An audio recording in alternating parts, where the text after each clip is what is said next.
Hi there, very good day to you all.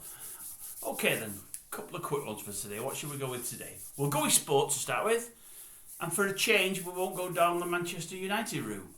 What should we call this one? We'll call this one The Good, The Bad and The Ugly, after that famous Clint Eastwood film. How should we start? Let's start with the good. Yesterday, Sunday, was the last day of the Masters. An enjoyable watch as per every year. Really enjoyed it. Great result. I was pleased that a live golfer didn't win. Very pleased for John Rahm on the anniversary of the great Severiano Ballesteros' birth. And I think it was about 40 years since his second Masters win. I think that's what I heard. Great day all round. That said, the live golfers come very, very close to winning. I think they come with a joint second and joint third or joint fourth. They did very well. Was pleased that Rahm beat Koepka, but got to say, I don't know if you've seen my earlier video regarding live golf and my disillusionment with the whole thing.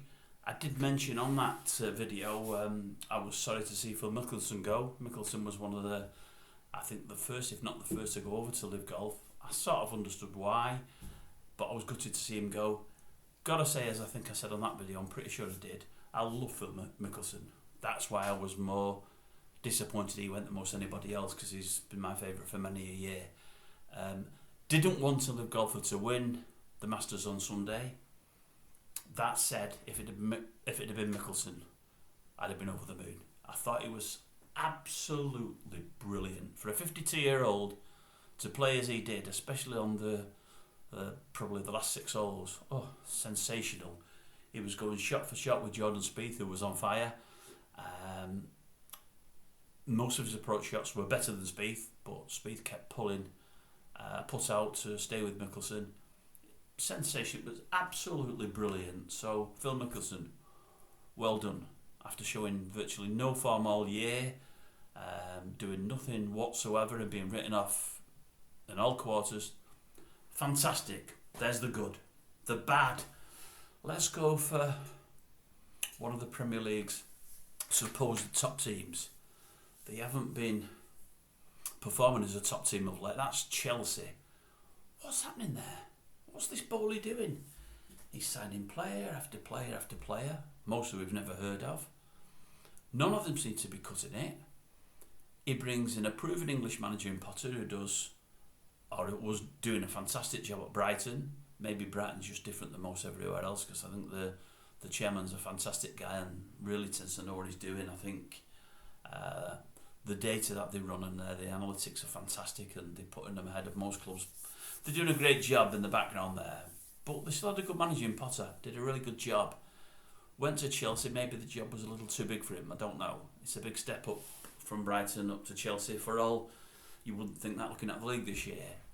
But they bin him off, which I sort of get and don't get. But they're not going to qualify for Europe. They're not going to be relegated. They're not going to win anything. Yes, they've got to pay him off, but why not run into the end of the season and do it then? They bring in Frank Lampard, who didn't do badly at Derby, didn't do that great his first go at Chelsea. I would suggest did very poorly at Everton. I don't understand it. You know, they've paid the guy off. They're now paying an extra wage to Lampard and all the cohorts that no doubt he'll have took over there with him. He's probably only there for 9, 10, 11 games. They probably won't do anything in the 9, 10, 11 games, especially if you look at, was it Saturday's results against Wolves? If you look at that as a cattle, I can't see them doing much. So they've got extra wages to pay that they don't need to pay. Granted, it's buttons compared to what they pay in transfers and what they've paid Potter to get rid of him. But running to the end of the year, he may have turned it around or turned things around slightly. He probably wouldn't have done, but he may have done. But we read that Frank Lampard was brought in as an afterthought. They seen him in the stand a game ago, watching the game before last, and they thought, oh, wait a minute, we can ask Frank to do 9 10 games for us. And then, it gives us time to get a manager. Crazy? Is it me, or am I right, am I wrong? Chelsea fans, comments below. The ugly. Oh, the ugly. Well, can be only one thing. I mean, most of you will not have seen this, but if you want to, have a look. You'll probably find it on some social media or something somewhere. The ugly is, without a doubt, something that happened over the weekend in what would be my favourite sport, or one of my favourite sports that we'll talk more about in time, but we won't be doing today, and we haven't done yet, being a Northern, and that is rugby league. Gil Dudson. Very, very ugly, Gil. Very ugly, and I don't get it at all. For those that didn't see it, on, was it Saturday? I think it was Saturday evening.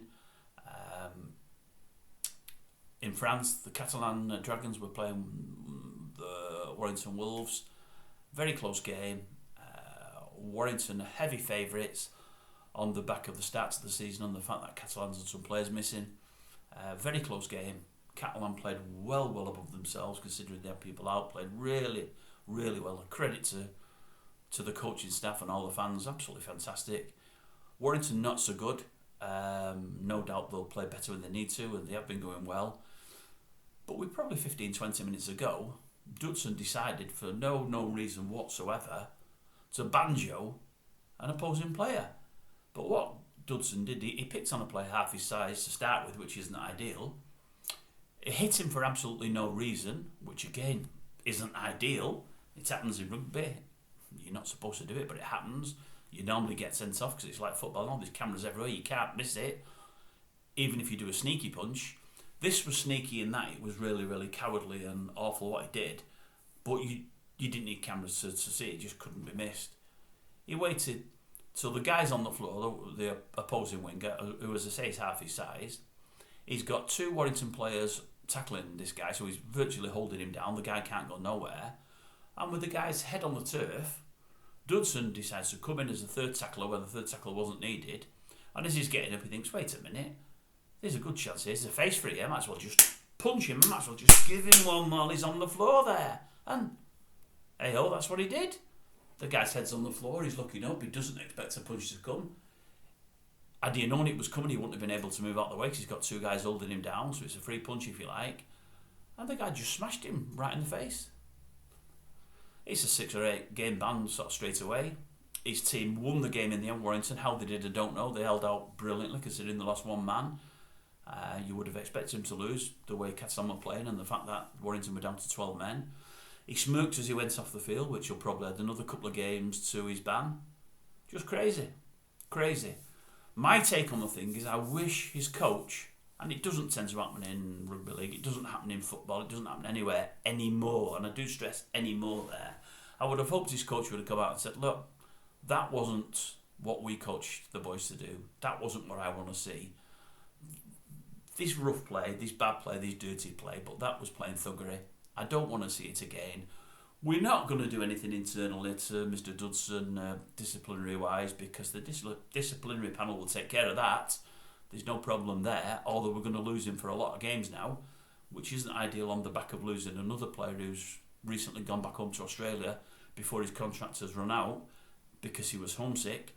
So we lose 2 forwards now for the price of 1, but we just don't want to see that down here anymore. And I've told Gil he's not going to be punished by the club, but should he do anything like that again, he'll be on the transfer list and he'll be gone. That's what I would like to have seen. I heard many, many years ago that the great, and I do stress great, Brian Clough had been known to hook his players, to take them off for bad fouls, for professional fouls as they were then, but you could get away with them then. But for really bad fouls, if he didn't like what they were doing, he'd pull them off.